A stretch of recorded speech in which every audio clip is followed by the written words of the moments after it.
La verdad es que, como lo decía antes, aquí en Petit Comité uno en Granada se siente como en casa. Y máxime, para mí sí que es un honor estar aquí en este momento que se está constituyendo la plataforma anti-OTAN. Hace la friolera de, no sé, me da esta vergüenza decirlo, de 35 años. Yo estaba aquí en la plataforma anti-OTAN de Granada y hicimos un montón de actividades, íbamos a la marcha rota y entre otras muchas cosas. Y teníamos una muy buena montada aquí en Granada de manera prácticamente permanente, ¿no? En fin, ya digo, es un placer y un honor estar aquí de nuevo. Mirad, yo al principio cuando yo comentaba esto de que era una guerra de Estados Unidos contra Rusia, la mitad de la gente se echaba las manos a la cabeza o te llamaba absolutamente de todo, ¿no? Algo que esto ha sido la invasión de Ucrania. Putin se levantó un día, estaba loco, estaba escuchando a Wagner, le dio por invadir Ucrania y como está loco, pues ya está, pues llegó y metió las armas y la dio parda, ¿no? Eso es lo que prácticamente todo el mundo cree y lo que todo el mundo defiende y lo que las televisiones, los medios de comunicación, los periódicos defienden, ¿no? Hoy, sin embargo, la cosa ya empieza a cambiar de manera bastante...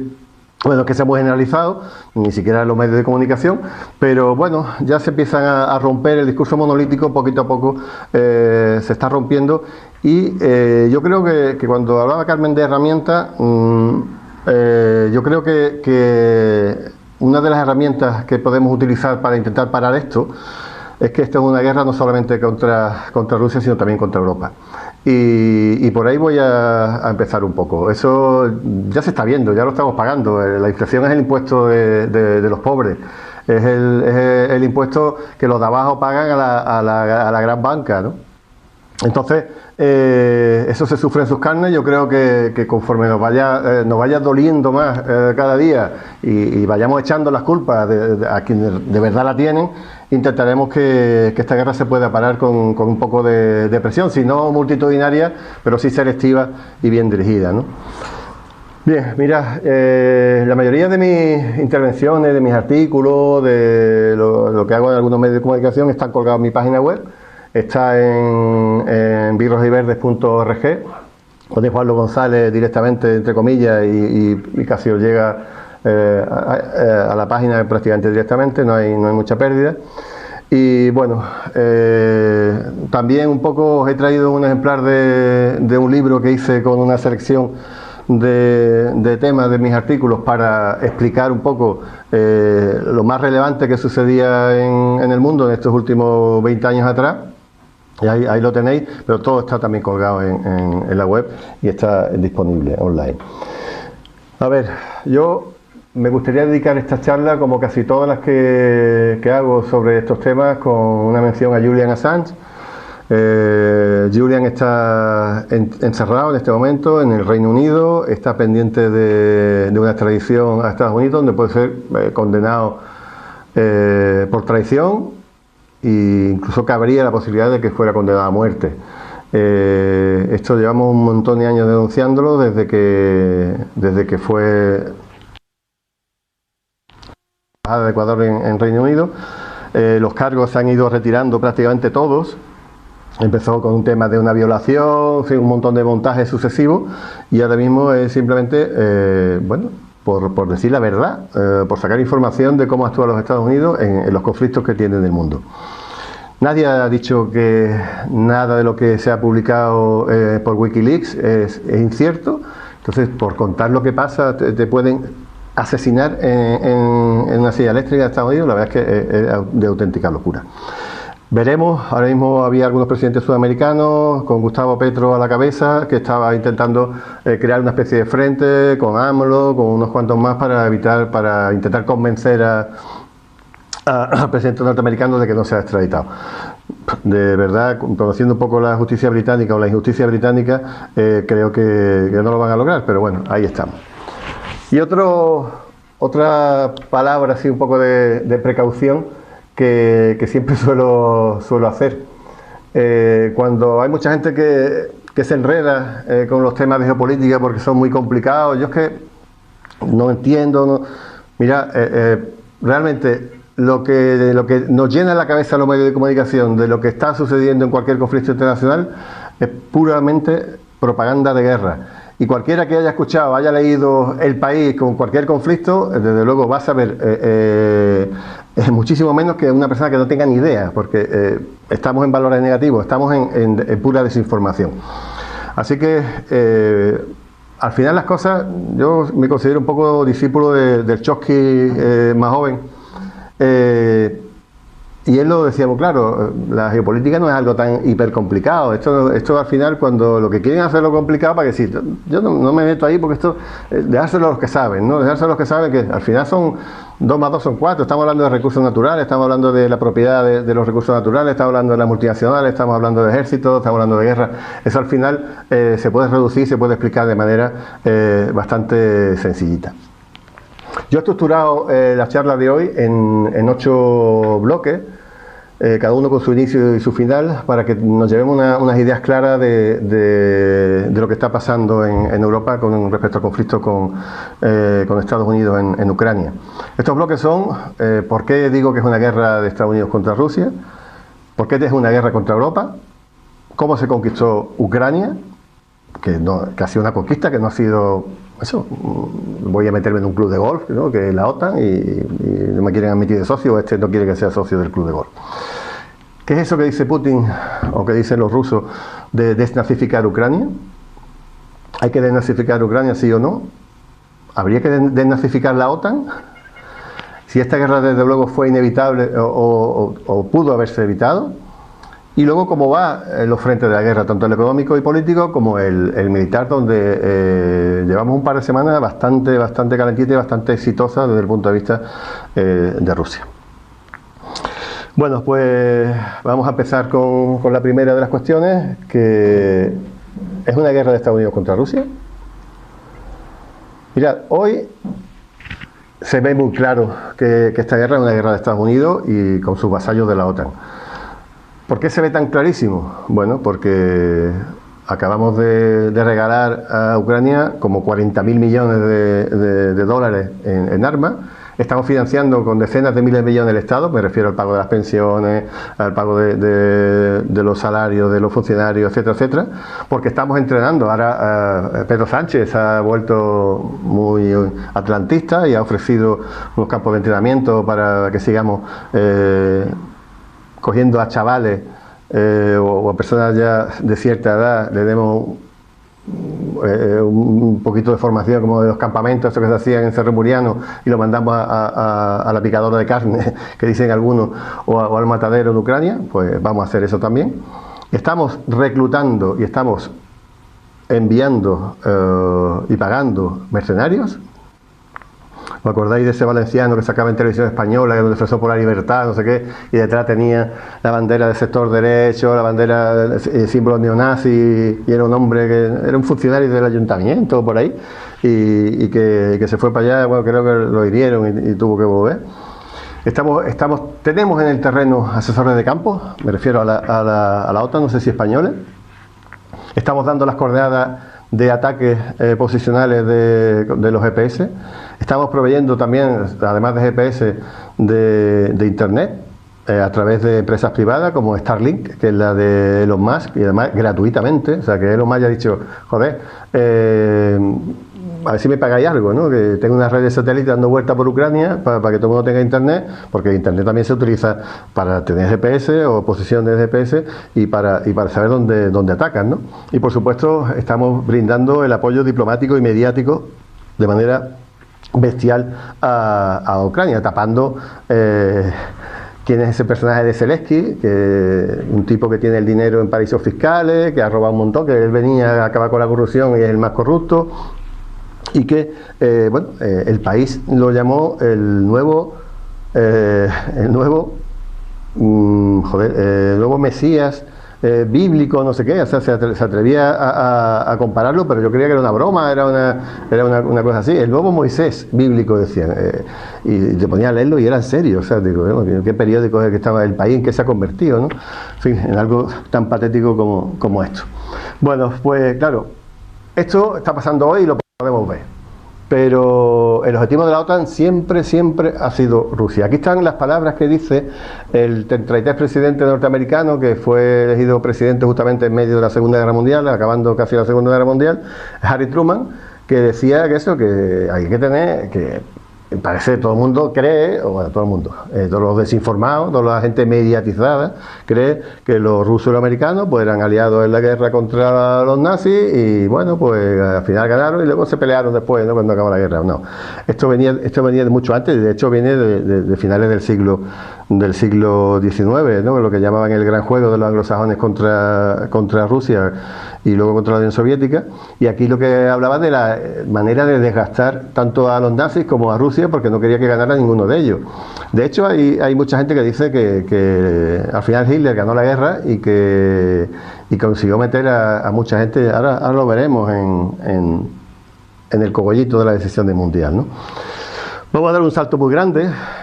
Estados Unidos al final gana la Guerra Fría, con la inestimable colaboración interna de algunos vendidos dentro de la URSS. La URSS se desmembra, salen 14 países distintos, que muchos de ellos jamás habían sido países. Yo me hace gracia cuando dices que Rusia es imperialista, si de Rusia se han llegado 14 países, o sea, que tú puedes pensar, bueno, pues que volviera a ser lo que fue, pero imperialista es uno que va conquistando nuevos países, no uno que va perdiendo países.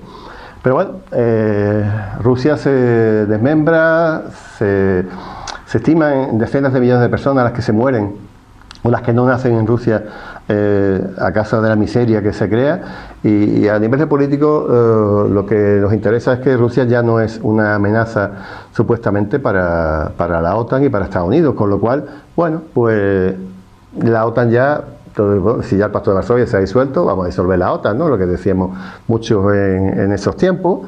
Pero evidentemente la OTAN lo que hace es decir, bueno, ya no tenemos el enemigo soviético, Rusia está hundida en la miseria y bueno, vamos a darle un giro a la OTAN, ¿no? ¿Cómo se da ese giro?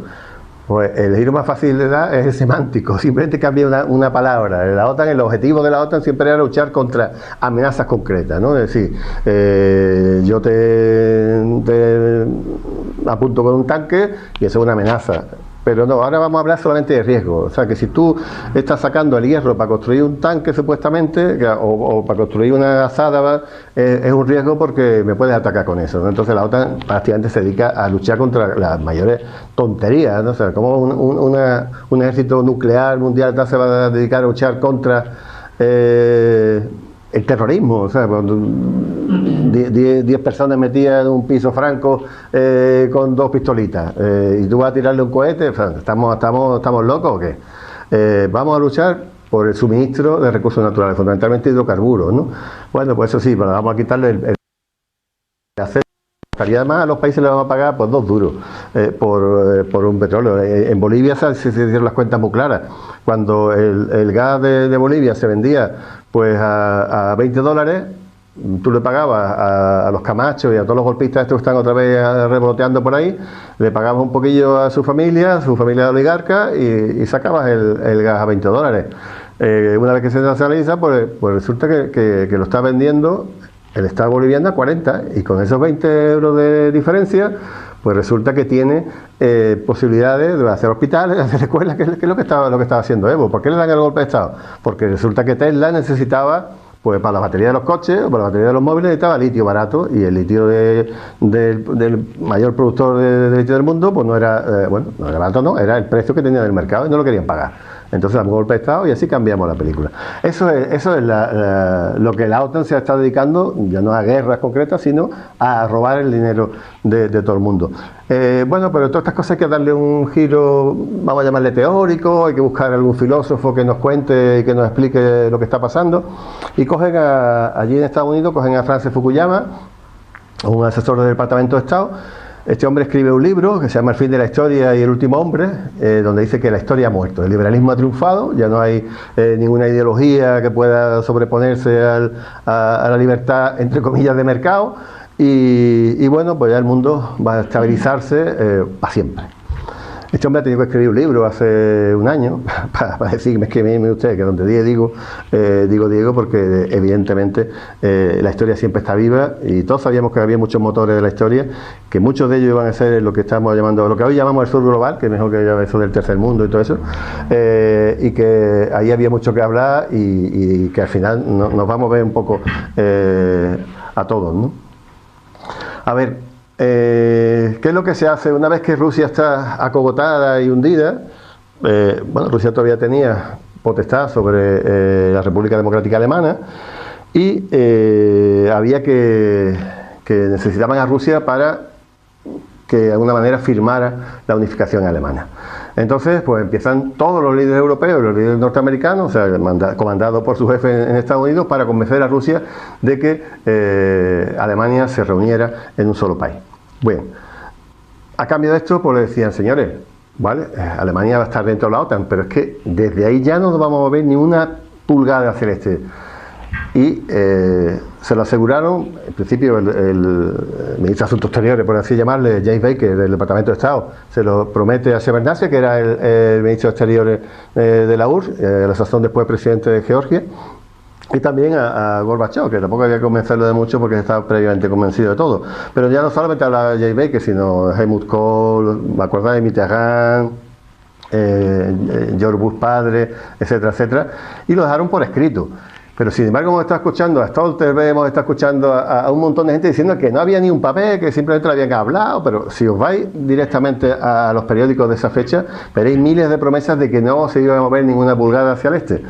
Pero siguen insistiendo que no, que era mentira y tal, hasta que el National Security Archive encuentra un documento, de lo que se le prometió a Gorbachev, donde decían, bueno, y que esa garantía no solamente lo había dado uno, sino que lo había dado Baker, Bush, Gay, Mitterrand, Thatcher, John Major, Manfred Werner, etcétera, etcétera, etcétera, habían dicho que no se expandiría jamás la OTAN. Siguen diciendo que esto es mentira, hasta que ya un periódico del Spiegel, un periódico alemán, encuentra un documento que ya es absolutamente incontestable. Ese documento lo encuentran en los archivos británicos.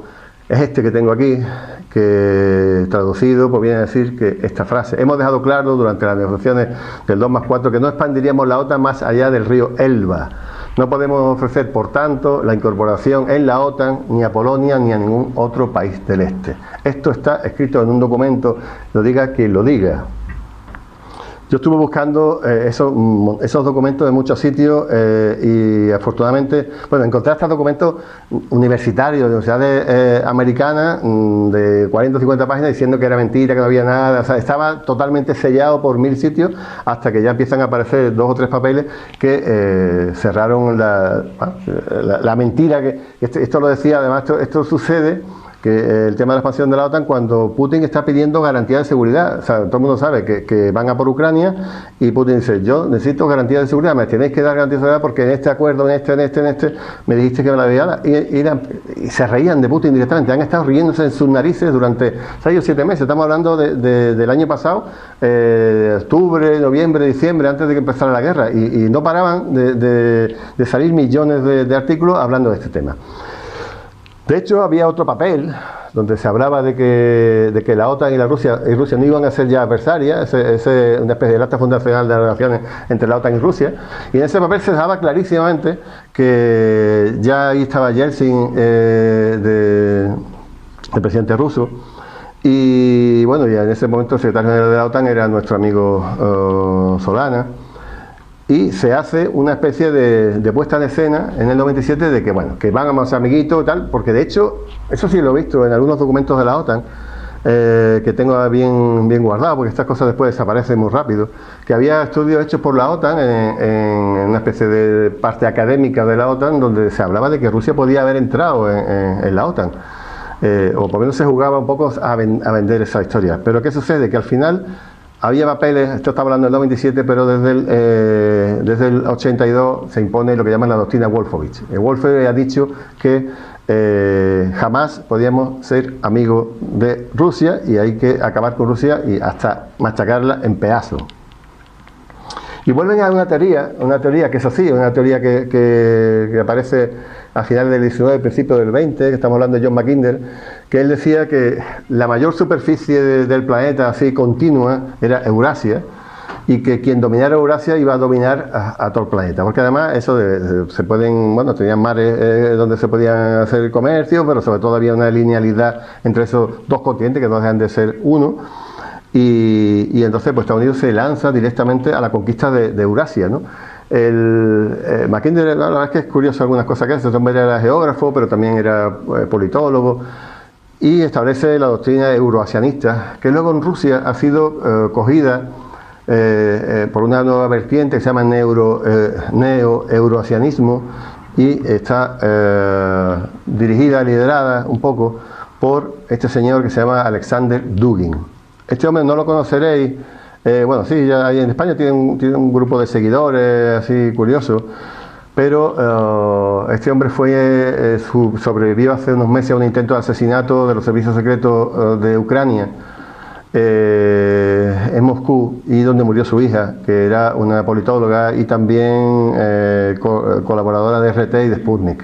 Ella sí murió, Irina Dugina, pero Dugin salió ileso de este tema. Este hombre lo han acusado, yo creo que falsamente. Yo he visto incluso trabajos también universitarios donde este hombre le llaman en Estados Unidos The Putin's Brain, el cerebro de Putin. Pero ya digo, he visto gente que ha contrarrestado las opiniones de Dugin con las de Putin, y luego a veces coinciden, obviamente, porque no dejan de ser este hombre pues nacionalista, la gran Rusia, no sé qué, pero en muchas cosas difieren. Lo que ocurre es que bueno, ya lo tenían así, un hombre que bueno, no deja de tener cierto poder mediático, saca muchas entrevistas, habla bien, etcétera, y bueno, era objetivo de los ucranianos, y él se salvó, pero su hija Irina murió asesinada.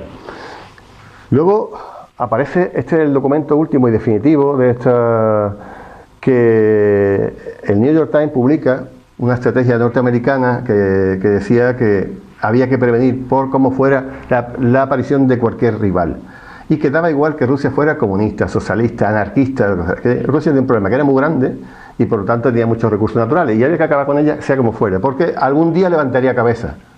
Entonces este documento ya también lo he conseguido, porque está desclasificado por el Departamento de Defensa americano, y he puesto un pantallazo de ese documento, y ahí dice exactamente eso, que da igual, que Rusia podrá levantar cabeza algún día, que hay que cargársela y que tenemos que enfocar todas nuestras cañoneras contra Rusia para que eso no suceda. En fin, el objetivo de la OTAN desde que se crea hasta el día de hoy ha sido cargarse a Rusia, y sobre todo lo que quieren, ¿cómo nos la cargamos? Balcanizándola. O sea, como se hizo con Yugoslavia, cortándola a cachitos, los enfrentamos uno contra otro, tú porque eres más rubio, tú que eres más moreno, tú que hablas no sé qué, o que tienes un acento no sé cuánto, los divido como sea, y al final pues son estados pequeñitos, muy manejables, lo que querían hacer con Siria, con el Sunistán, el Chistán, el no sé cuánto, lo querían hacer con Irak, con la zona de Basora, la zona kurda y tal, la zona sureña, y lo querían hacer con tantos y tantos otros sitios. Eso es estrategia, y ahora aquí la querían aplicar contra Rusia.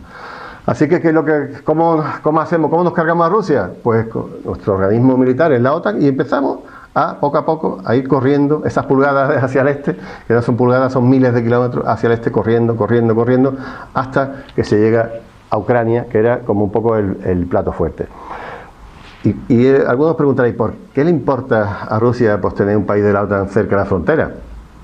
Mirad, la política de Guerra Fría se basa en un principio que se llama, se basa en disuasión, ¿no? Por un lado, yo te ataco a ti, tú me atacas a mí, y la doctrina de lo que se llama la destrucción mutua asegurada. Yo tardo 20 minutos en lanzarte un misil, y tú tardas 20 minutos, con lo cual, si tú le das el botón, yo veo que estos misiles van para acá, le doy otro botón, se cruzan y nos matamos todos. Como no queremos morir, pues entonces no le damos los botones. ¿Qué es lo que está haciendo Estados Unidos con la OTAN? Pues cogiendo cada vez que en vez de tardar 20 minutos en disparar un misil, tarden 5 minutos. Y si yo tardo 5 minutos y tú tardas 20, pues a lo mejor no te da tiempo ni a elevar los misiles al cielo, con lo cual te he destruido y tal. Y entonces, ¿qué hacemos? Pues bueno, rodear de bases militares a Rusia y rodearlos de un escudo supuestamente defensivo del que formamos parte. La base de Rota es parte del escudo antimisiles que nos vendían, que era para Irán, porque Irán estaba en un programa de misiles muy bueno, y todo el mundo sabía que era mentira, hasta que 4 o 5 años después de no mantener esa mentira, tuvieron que reconocer que era contra Rusia.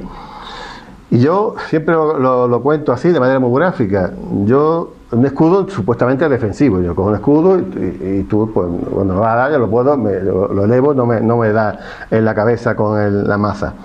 Pero claro, si yo tengo un escudo tan bueno, que es irrompible, intraspasable y lo puedes parar todas tus armas, pues entonces yo me siento invulnerable y yo te ataco porque ya tú a mí no me puedes atacar.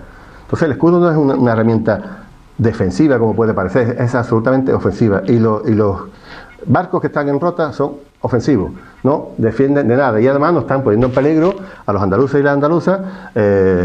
Que recuerdo el día que Medieves, además lo tengo grabado en vídeo guardadito, lo que pasa que, bueno, es prolijo de ponerlo aquí, dijo: lo siento, pero he puesto mis misiles más duros, más potentes, nucleares, lo he puesto apuntando a las bases nucleares vuestras que me están amenazando. No quiero hacerlo, no me habéis dado otra opción, y nosotros tenemos a todos los Iskander, tenemos a todos los misiles nucleares más potentes que tiene Rusia apuntando a Rota. Yo vivo a 20 kilómetros o 30 en línea recta de Rota, o sea que a media Andalucía de un misilazo de esto, y no quiero hablar del Sarmat porque no quiero meter miedo. Eso destruyen a un país entero como Francia de un solo tiro. Un solo tiro de Sarmat. No sé si han puesto los Sarmat, bueno, todavía tienen un poco. Bueno, la noticia de hace 2 semanas es que los Sarmat lo habían puesto ya en producción, en línea de producción automática, o sea, ya no son piezas hechas a mano, sino que los han montado y van a crear con 20 misiles de esos, prácticamente desaparece Estados Unidos del mapa.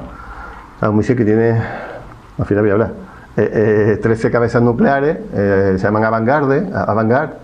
Ese misil tiene 3 etapas, es un cohete, tira para arriba, sale de la atmósfera, puede dar 10.000, 11.000 kilómetros a la vuelta a la Tierra por 7 sitios y además no tiene movimiento parabólico. Ahí cuando hemos estudiado física decían: calcula dónde caerá el misil, no sé cuánto. Entonces lo tiro, el misil hace una parábola perfecta y tú, cuando sale y lo ves, dices: hostia, pues yo puedo calcular que va a pasar por aquí dentro tanto. Entonces yo hago así, disparo aquí, cuando llegue, pop, lo reviento. Ahora, si tengo un misil que hace así, da la vuelta para arriba, da la vuelta para abajo, no sé qué, tiene un movimiento absolutamente inesperado, sale de la atmósfera, y además si tenemos todas las baterías apuntando para acá, porque aquí está Rusia y todas las líneas de defensa, todas las zonas de defensa no tenemos establecidas, pero es que da la vuelta a la Tierra y te puede atacar por detrás, porque puede dar la vuelta a la Tierra. En fin, por eso digo que Rusia está creando una nueva disuasión nuclear con las armas que tiene. Pero la velocidad de respuesta es algo absolutamente fundamental, y eso es lo que buscan con el acercamiento, que ya lo estaban consiguiendo con Georgia, y luego ahí ya con Georgia Rusia levantó la cabeza y dijo: hasta aquí me paro, y con Ucrania pues ya ha entrado en la guerra. ¿Cómo se consigue la ampliación de la OTAN? Lo sabéis más que de sobra. De 2 maneras. Esto es lo que yo decía antes del club de golf. Es que los países son soberanos y pueden entrar al club de golf cuando quieran. Vale, y si no quiere entrar, ¿qué hago? Pues le monto una revolución de color. Esas son las revoluciones que a los troscos le encantan. Revoluciones súper populares, que la gente se levanta pidiendo democracia, no sé qué, y de pronto, pues consigo que, mira, acabo de quitar medio un tirano, me pongo yo, y ese tirano lo primero que hace es firmar el papel. ¿Dónde hay que firmar? Quiero entrar a la OTAN. Claro, esas son revoluciones supuestamente espontáneas que luego ya empiezan a saberse cómo se han ido creando, ¿no? Fijaros, no es tampoco cuestión de este momento, otro día si eso lo contamos, pero cuando el golpe de Estado de Bolivia me encargaron que hiciera un pequeño estudio de cómo habían funcionado las ONG en ese golpe de Estado, y empecé a tirar de los hilos, resulta que un grupo de ecologistas, que de ecologistas tenía poco, se llama Ríos en Pie, pues estaba pagado por el tipo que había levantado en la Plaza Tahrir de Egipto a la gente, y en Yugoslavia y en un montón de sitios. Y ese tío, Sergej Popovic, creo que era, Serge Popovic o algo así, había inventado un logotipo de un puño negro, no sé qué, y ese mismo aparecía en Venezuela un día, aparecía otro día en Yugoslavia y otro día en Arabia Saudita, ahí no, allá, en la Plaza Tahrir de Egipto. Y entonces dice: hostia, y aparece la chiquilla esa, que la de la OEA la había encumbrado, la ESI española la había sacado por ahí para dar charlas, habían pagado charlas de estas digitales y le sale allí abrazado al colega diciendo: es un honor para mí estar ante este revolucionario, ¿no? Bueno, pues hasta ahí llega, ¿no? La historieta. Esas son las revoluciones de colores, que una de ellas pues fue la Revolución Naranja. ¿Os acordáis ya lo veremos, Yushchenko y la Timoshenko en 2004?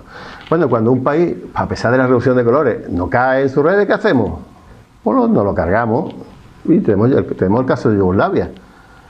Ahí se hace supuestamente otro montaje mediático, cambiando la ropa a unos militares que atacan, le cambiamos la ropa de civiles, están haciendo masacre, empezamos ahí, y al final es el Solanita que le da la orden a Wesley Clark, que también es uno de los que muchas veces sacamos a colación, porque bueno, ha dicho algunas cosas interesantes, y se dedican a disparar 10.000 toneladas de bomba encima y 200 y pico mil civiles muertos.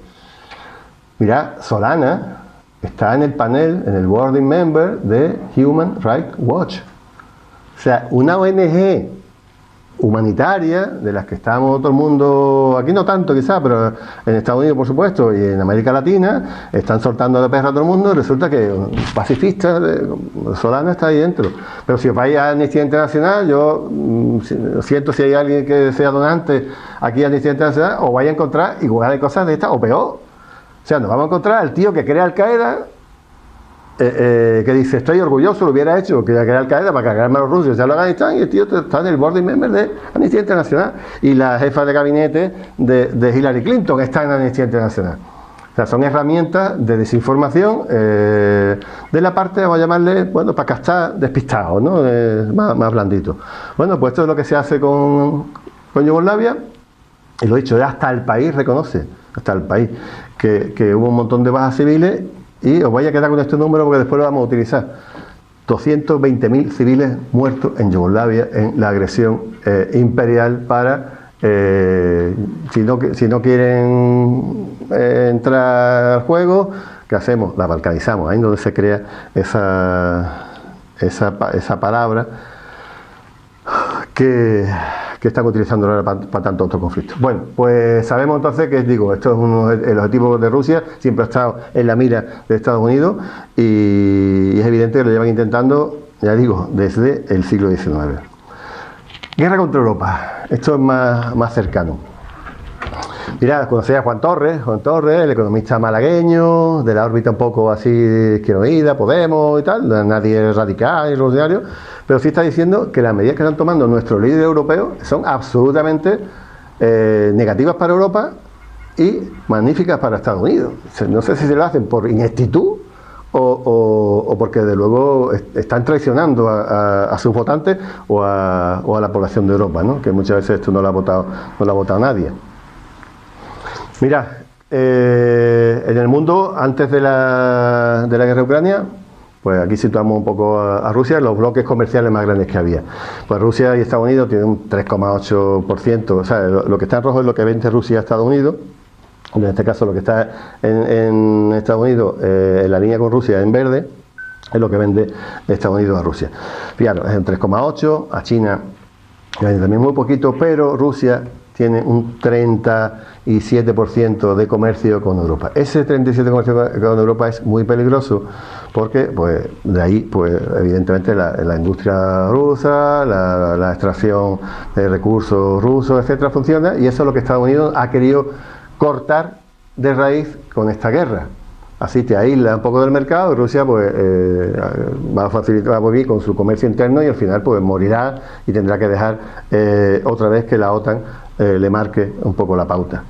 Bueno, ¿qué es lo que hacemos? Cortamos esos comercios, pero ¿qué vamos a hacer también? ¿Qué vamos a hacer? Vamos a cortar también la posibilidad de que Estados Unidos, de Rusia, a través del Báltico, venda gas a Europa. Ese es otro objetivo absolutamente declaradísimo. Y yo no entiendo cómo el país, o Público, que se supone un periódico de izquierda y tal, comprometido, ellos lo que venden eso, estén jugando a ratón y al gato y a escondernos. Si os fijáis, cuando hablamos de los Nord Stream, que son los gasoductos que van desde San Petersburgo más o menos hasta Alemania, pasando por el mar, pues ya Donald Trump empezó a meterle sanciones a las empresas europeas que estaban trabajando allí. iban amenazando mucho tiempo, tomando acciones, intentando saltarse las sanciones con algunos mecanismos que habían creado para comerciar con Irán, etcétera, etcétera, ¿no? Pero Donald Trump, incluso antes, ya estaban sancionando a ese gasoducto. Por supuesto que Joe Biden también estuvo sancionando y ya no solamente estuvo sancionándolo, sino que estuvo... A ver si lo escucháis. Russia invades. That means tanks or troops crossing the border of Ukraine again. Then there will be no longer a Nord Stream 2. We will bring an end to it. Si se produce la invasión de Ucrania, ya no habrá Nord Stream. Es una amenaza absolutamente clara. Después la periodista le pregunta, bueno, ¿y cómo va a conseguirlo? No lo voy a contar, no sé qué, pero siguen hablando y no habrá Nord Stream. ¿Por qué digo que esto es un ataque directamente a Europa? Por muchas razones, porque Europa, si mañana se llega a un acuerdo con Rusia, podrían enchufar otra vez, abrir los grifos y tener la industria europea, centroeuropea fundamentalmente, tenía forma de tirar para adelante. Ahora ya no, porque van a tardar otra vez años en volver a hacer, una vez que se llena de gas, la presión no sé qué, al final no se puede arreglar el Nord Stream ni en unos meses. Yo creo que hará falta más de un año o años para arreglarlo. Pero ¿de quién eran los gasoductos que Estados Unidos vuela? Porque, ya digo, le pone sanciones, no quiero que lo hagan, ¿no? Y digo que lo voy a destrozar. Era abuela y todos los periódicos se callan. Ah, eso ha sido Putin, que como estaba loco. Pues vamos a decir, si Putin tiene el botón aquí para cerrarlo, ¿para qué necesidad tiene de volarlo? Pues no, 2 y 2 no son 4 en la mente de la propaganda de los periodistas. Mira, el Nord Stream, o los Nord Stream, el 51% es de Rusia, sí, pero el 30% es de Alemania, el 10% es de Holanda y el 9% es de Francia. Con lo cual, Estados Unidos no solamente ha dejado a Europa sin la posibilidad de tener gas, sino que además se ha volado un montón de miles de millones de todos estos países europeos por la cara. Y no se atreve nadie a decir nada. Alemania lo único que hizo cuando lo volaron y tal fue decir, bueno, pues ahora el Parlamento alemán corta la ayuda a Ucrania durante unos mesecitos para que, como rabieta de niño pequeño, pero ni duraría mucho, ¿no? ¿Solución que dan los gringos?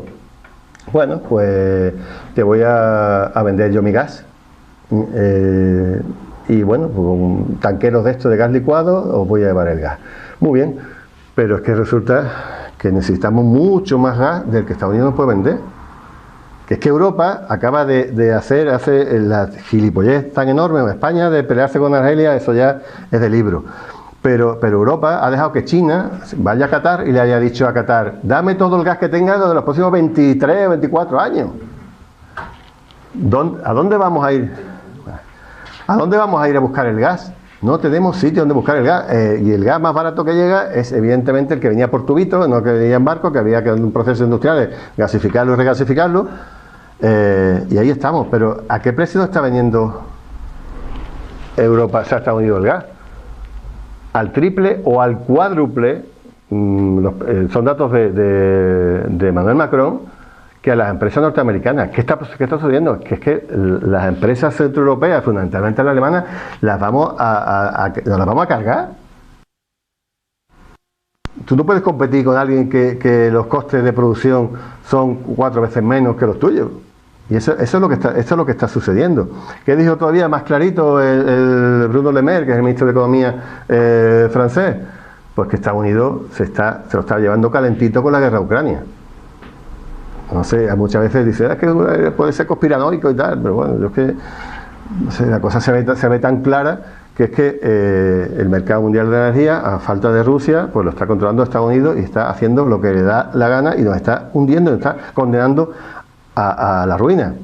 Si encima tiene 400.000 millones de dólares que va a dar en ayuda contra la inflación con políticas verdes, pues diciendo, además le inyecto los procesos de descarbonización a la empresa americana, todo esto, pues esto se va a traducir en un cierre brutal de empresas en Europa. Para colmo, le ponemos el tope al precio ruso hace 2 o 3 días, creo que el día 4 o el día 5, y lo primero que hacen es decir, joder, pero ¿qué hacemos? Es que el petróleo va a subir. Y bueno, pues señores, ¿a qué os viene a firmar esta estupidez que sabéis que no te va a tener ningún... Rusia lo primero que ha hecho coger y comprar una flota de buques. Y ahora mismo, pues, si tú no quieres meterlo en el buque europeo, pues yo con mi barco la he comprado, ¿sabéis cómo funciona esto de la bandera de conveniencia? Y van a vender su petróleo donde le dé la gana y como le dé la gana. No puede tener un problema con alguna aseguradora, pero vamos, en 2 minutos eso se arregla. Y fundamentalmente, lo que te veníamos contando antes que empezara la charla, que lo que viene en Europa va a ser una deslocalización de empresas europeas y su traslado hacia Estados Unidos. Lógicamente, lo hablamos hace también un rato, ArcelorMittal, la empresa esta de aluminios y de propiedad de este señor hindú, pues está cerrando plantas en Europa, en España incluso, y la está abriendo en Estados Unidos. Eso va a pasar y está pasando ya a muchos niveles. La von der Leyen ayer o anteayer dijo, bueno, vamos a intentar que no haya... O sea, si tu amigo te corta el gas barato, tu amigo te lo vende a precio de enemigo y además te va a cerrar tus empresas porque además voy a estar dándole dinero a las mías para que compita con la tuya, o sea, esto no tiene ninguna lógica. Esto va a acabar en una ola de proteccionismo, de cerrar aduanas, de cerrar fronteras y de evitar que vamos a una guerra comercial con Estados Unidos, pero dura, que aunque no queramos admitirlo, aunque como nuestro jefe, pues nuestro patrón, nos tenemos que callar. Yo tengo claro que estos dos señores, que son los que gobiernan, bueno, fíjate, los de Borrell es que vestido de militar, ya, no sé, ya que se ponga la camisilla como Zelensky y se vayan los dos juntos. Yo creo que estos señores son unos absolutos traidores a Europa y están jugando ese papel. Y en muchos casos tiene un sentido. ¿Para quién trabaja Mario Draghi o presidente nuevo de Reino Unido, Macron? ¿De dónde vienen todos? Hasta Guindo lo he puesto ya para reírme un poco. Pues mira, Macron viene de la Rothschild, Sunak viene de Goldman Sachs, Draghi viene de Goldman Sachs, también el portugués, el de la foto de la Azores, también de Goldman Sachs, etcétera, etcétera, etcétera. Yo creo que esa gente sigue trabajando para sus amos y de luego para Europa no trabajan. Yo lo tengo absolutamente clarísimo, que nos están haciendo no un flaco favor, sino que nos están hundiendo en la miseria de cara a futuro. Por eso digo que las palabras pueden ser más o menos gruesas, más o menos duras, pero son traidores a la Unión Europea y a la población de Europa. Por eso las clases populares, las clases trabajadoras y tal, que son los que más van a sufrir estas políticas de seguidismo del imperio, son las que se tenían que empezar a rebelarse para que pare esta tendencia inflacionaria y pare este cierre de empresas que se va a producir si no cambian las cosas. Por eso hay gente que dice que incluso que la guerra puede acabar pronto, cuando vean que los resultados en Europa van a ser tan absolutamente durísimos, pues los propios dicen, hostia, Macron dirá, yo me estoy jugando mi puesto. Que ahora mismo, pues, aunque trabaje para Rothschild, pero de luego lo tienen que votar una gente. Entonces parece que por ahí podrían ir, por esas revueltas que están en Inglaterra, en Alemania, etcétera, que por ahí podría venir el fin de todo esto. Bueno, ¿cuál es el caso de Ucrania? Lo voy a contar muy rapidito. ¿Cómo se conquista Ucrania? Ya hemos visto, bueno, cuando Ucrania, como frase así un poco genérica, lo que decía, no estamos hablando estamos hablando de un acto absolutamente, de la entrada de Ucrania en la OTAN, un acto absolutamente hostil. Es una organización militar que va a jugar o que va a hacer todo para atacarme, para cortarme, para balcanizarme, etcétera, y el que Ucrania forme parte o meta ejército americano dentro de su frontera es un acto de pura hostilidad. No estamos hablando de nada serio. ¿Por qué el bocado de Ucrania? Lo visteis en los mapas. Tiene una frontera muy grande con Rusia. Evidentemente está lo más próximo, de hecho Ucrania ha sido Rusia siempre. Tenía la flota del Mar Negro, la posibilidad de meter los barcos rusos en aguas calientes, que decía, el único sitio que no está congelado, y la salida evidentemente parte desde el Mar Negro, porque además parte del corazón de Rusia estaba o está en Ucrania, el Rus de Kiev. Había 2 o 3 Rus cuando se monta Rusia, y una zona era de Kiev, parte de la Rusia histórica.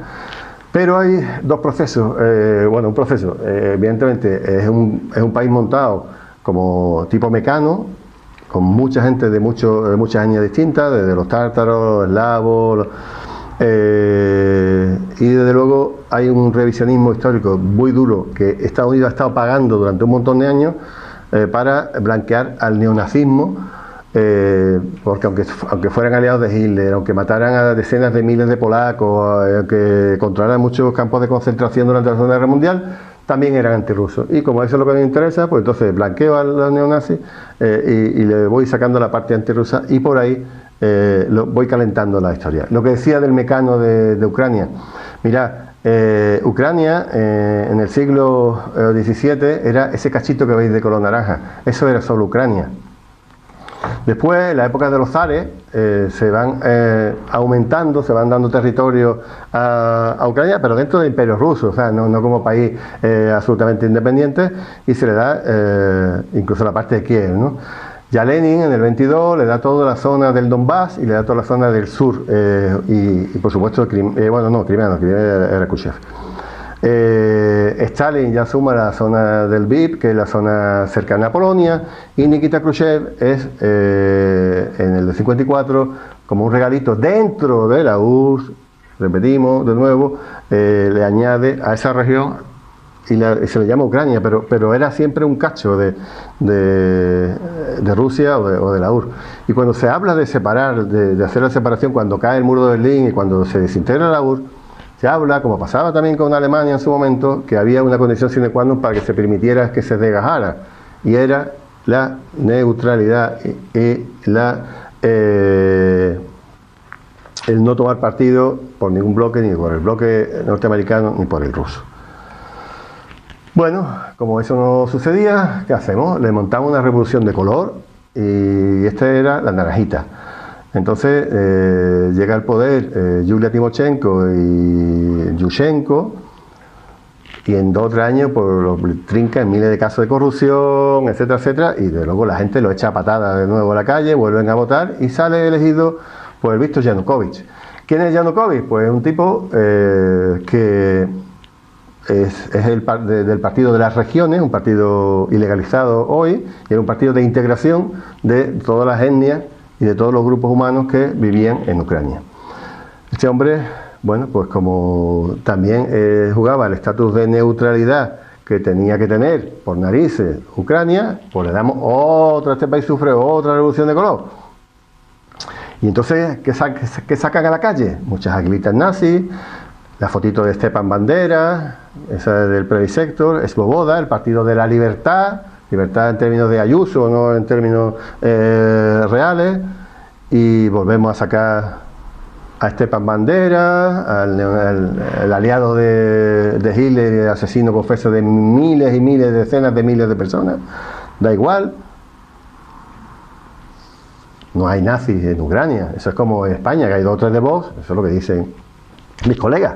O sea, muchas veces no hay nazis en Ucrania, habrá uno suelto, 2, no, mire usted, esas marchas de la antorcha, etcétera, que se ven, no son 1 o 2, y mirad, esto es la Plaza Maidán 2014, los angelitos estos que se ven, quedaros con el brazalete amarillo con la N, son del batallón Azov. Y esta gente los conocemos ahora porque están matando gente y asesinando a gente durante un montón de años, pero esta gente ya estaban en la Plaza Maidán y ya estaban entrados por la OTAN antes de 2014, que se da el golpe de estado de Euromaidán. Antes de 2014. Esta gente se entrenan en Bulgaria, se entrenan en Polonia y le sueltan armas, le sueltan pelas, y fijaros, lo que dice, esta mujer se le escapó, pero es que está grabado, y pues vaya a YouTube y lo cogéis. Victoria Nuland es una de las que se ha cargado los gasoductos también, ella está en toda la sopita. Pues dijo, Estados Unidos ha invertido 5.000 millones en llevar la democracia a Ucrania. 5.000 millones han estado invirtiendo durante un montón de años para comerle el tarro a la gente, para blanquearse el nazismo, etcétera, etcétera, para que después fructificara en la Plaza Maidán, donde iba esta mujer a repartir los bocatas. Ayer la gente que estaba manifestándose. Por allí pasó todo Dios, O sea, además de la anulan, ahí pasó todo día. Es que pasó el presidente de Murcia, yo es que me meo. O sea, ¿qué carajo hacía el presidente de Murcia en la Plaza Maidán cuando esto es una injerencia, esto no se manda? En cualquier país se ponen delicaditos en cuanto... Bueno, allí estaba medio Parlamento Europeo y allí andaba, hecho, hasta la anulan repartiendo bocata, ¿no? Alucinante. Y yo cuando saco esto, todo el mundo habla de lo mismo, ¿no? De, joder, con la conspiración, no sé cuánto. El Soros, el problema que tiene, que es un lenguaraz, se le escapa todo, es un boca chancla, como queráis decirle. Este hombre dijo, en una entrevista, está ahí para buscarlo en internet, igual que un tío de los que pagan Amnistía Internacional, le dio no sé cuántos millones, creo que fueron 10 millones de dólares, no sé cuál, y aparece el tío donando, y tú vas a la página web de Amnistía y Soros me está dando dinero, y lo pone porque quiere que aparezca, si no... Pues creó una fundación que tuvo bastante que ver en los acontecimientos actuales de violencia que se crea y de la que se monta. Cuando estamos hablando de la zona de influencia rusa, hay cosas que a Rusia no se va a escapar jamás, porque hay una inteligencia absolutamente brutal. Y Rusia trincó una llamada telefónica del ministro exterior de Estonia a Catherine Ashton, que era la jefa de exteriores, la que ahora es Borrell, y la cogen en una llamada telefónica diciendo que la gente que está disparando a los manifestantes, por los que estamos culpando a Yanukovych, no son de Yanukovych, son de los nuestros, de la nueva coalición. Esto está grabado y tampoco podéis decir que era mentira, porque lo habían cogido infraganti.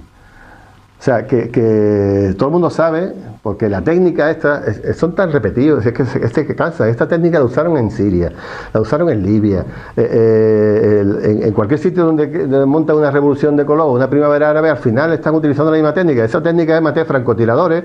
En Libia fueron de Qatar y otros países del Golfo, apostados en tejado, matando a uno y a otro para que después se encabronaran y se enfrentaran. Bueno, en Libia también había algunos que eran italianos que los trincaron en Malta y además confesaron que habían sido ellos, una vez que estaban fuera del país. Pero eso en Siria ha pasado y ha pasado en muchos otros sitios. Así funciona esto, ¿no? Bueno, pues así se conquista Ucrania. Directamente con 2 revoluciones de colores que no pueden llamarse otra cosa que golpe de Estado. El que quiera darle legitimidad a ese golpe, como pasa a mucha gente de esta nueva izquierda, o como se quiera llamar, o estos troscos reciclados, tal, bueno, pues que me lo demuestren de otra manera. O sea, esto se consigue matando y dando un golpe de Estado y yendo al Parlamento y decir que yo o renuncia o te mato. Y van los neonazis estos de Azov con las cadenas, con los palos de qué, y al final hubo un montón de gente que firmó, y dice, no, ya tiene mayoría el Parlamento. Eso como pasó también en Bolivia, vuelvo a repetir, con Laña y compañía. Que hicieron dimitir a gente, y a Yanukovych, pues ahora la Merkel, que va de lideresa, va diciendo que hay que buscar la paz, no sé qué de cuánto, en Ucrania, y que se están haciendo las cosas mal, pero ella fue la que cogió y obligó a Yanukovych a irse pitando para Rusia y le dio que se fuera. Y esto lo había montado ella. Vamos a ver. Vamos a seguir un poquito con Ucrania.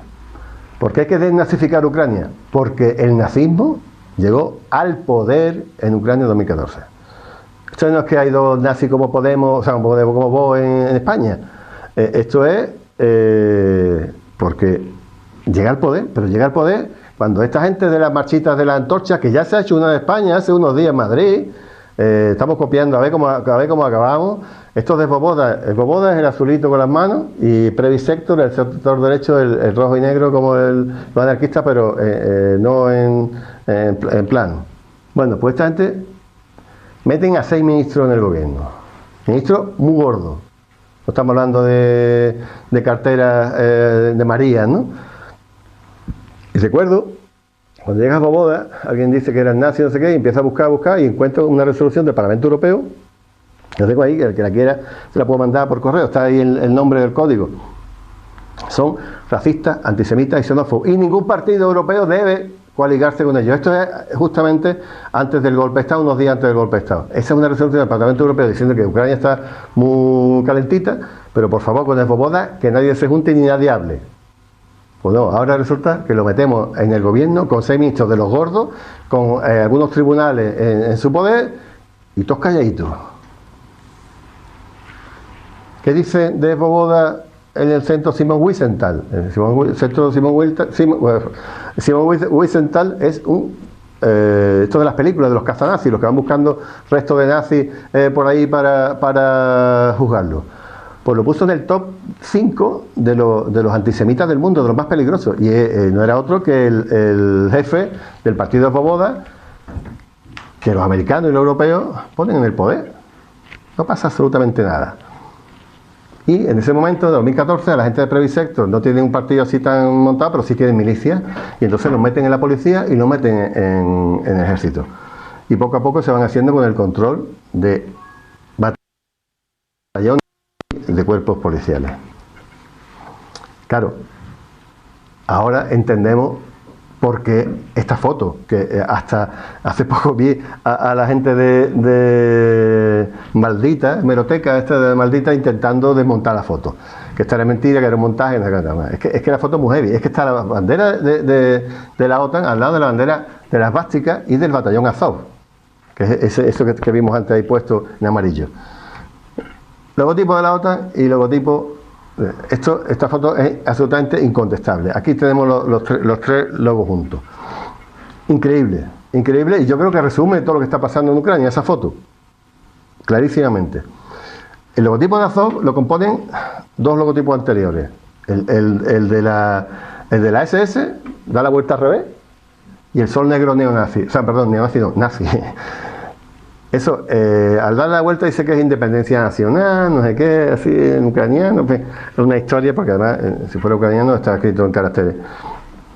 Pero bueno, ahí tenéis al batallón Azov, que, bueno, cuando empezamos a denunciar al batallón Azov, pues ya decían, esos izquierditas cobardes, o esos rosquitos y tal, y decían, no, joder, pero es que esos son unos pocos, sí, que es un batallón que hay.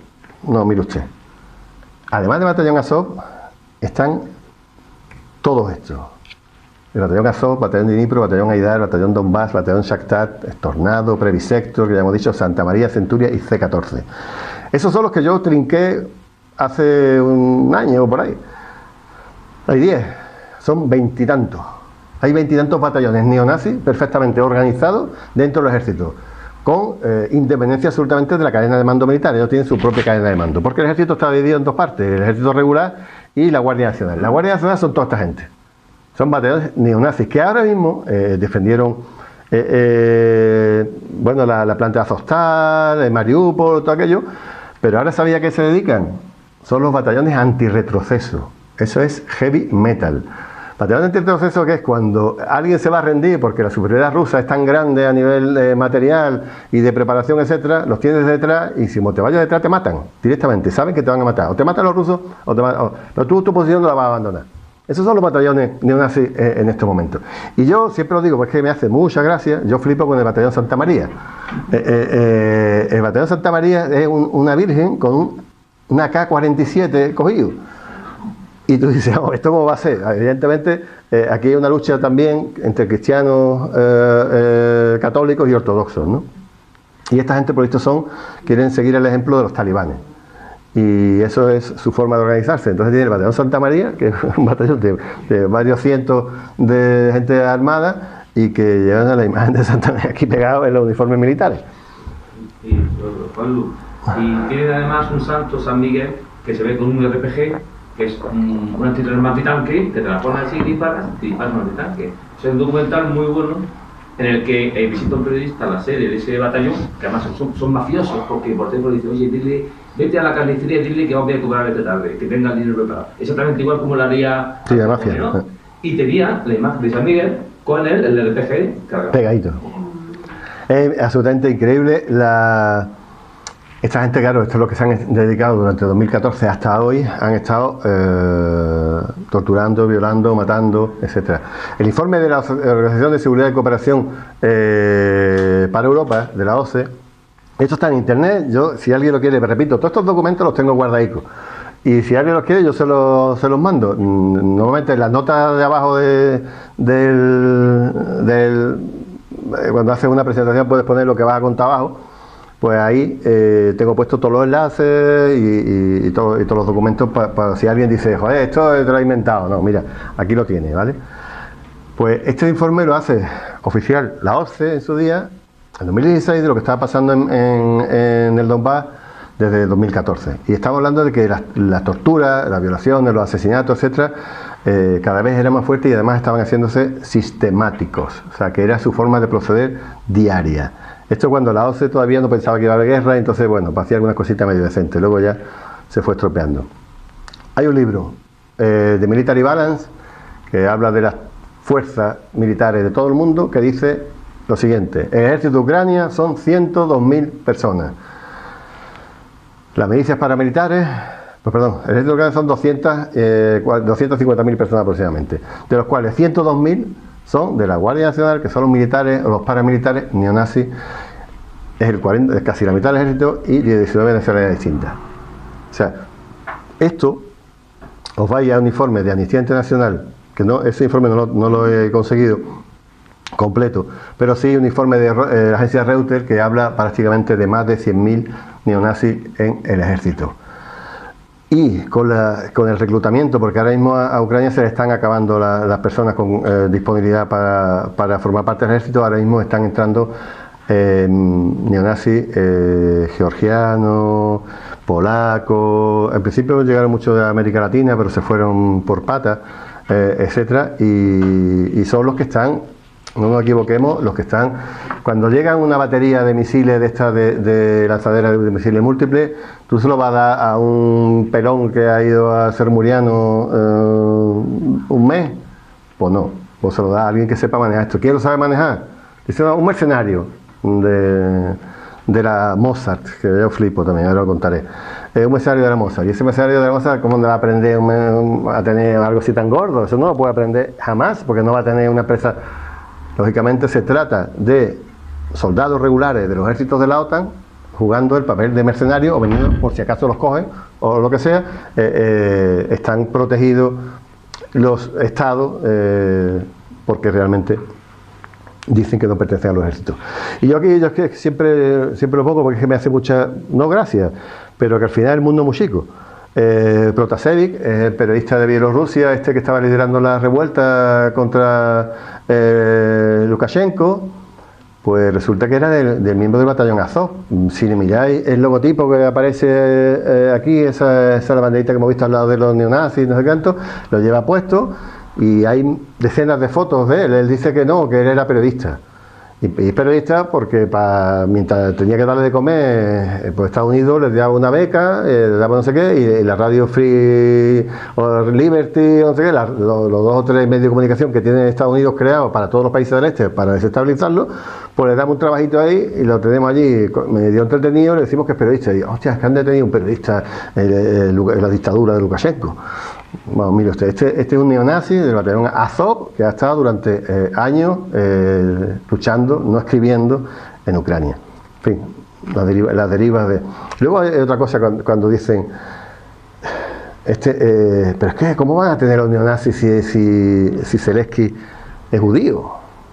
Mire usted, claro, esto lo vende para desmontar un poco el argumento, pero es que el dueño, el jefe de Zelensky es Kolomoisky. El Igor Kolomoisky es un oligarca, parece que ahora allí los oligarcas que pueden ser rusos, ¿no? Mire usted, pues este es un oligarca, igual que algunos presidentes que ha habido, como Poroshenko, etcétera. Y este tío, bueno, además de equipos de fútbol, que también está muy de moda tener equipos de fútbol para este tipo de gente, este tío financia al Azov, al batallón de Dnipro y al batallón Aidar, que se conozca. Y él dice, estos son los defensores de mi patrimonio. O sea, los nazis. Y Kolomoisky, bueno, además tiene doble nacionalidad entre Ucrania y israelí, ¿no? Algo parecido a Zelensky y a su familia. Parece que durante un tiempo Zelensky, al principio de llegar al poder, intentó incluso parar un poco a la milicia de los batallón Azov, allí en la frontera con el Donbass, pero de pronto ha dicho, eso es lo único que tengo para luchar. Es que los cuerpos regulares son unos matados. Los que están motivados para matar gente, para violar gente, ¿no? ¿Qué son estos? Pues al final este es mi éxito. Y así de claro, ¿no? Bueno, pues ya hemos hablado de nazificar un poco, o de la necesidad de nazificar Ucrania, y sigo con la desnazificación de la OTAN. ¿Por qué digo que hay que desnazificarla? Porque la OTAN, no tenemos ninguna duda, y lo voy a ver ahora, que es una organización nazi desde sus orígenes, ha utilizado entre su proceder al terrorismo para lograr su objetivo, y está utilizando a mercenarios nazis, fascistas y del ala, no sé si llamarlo así, poco más fascistoide de los yihadistas para que sean sus mercenarios.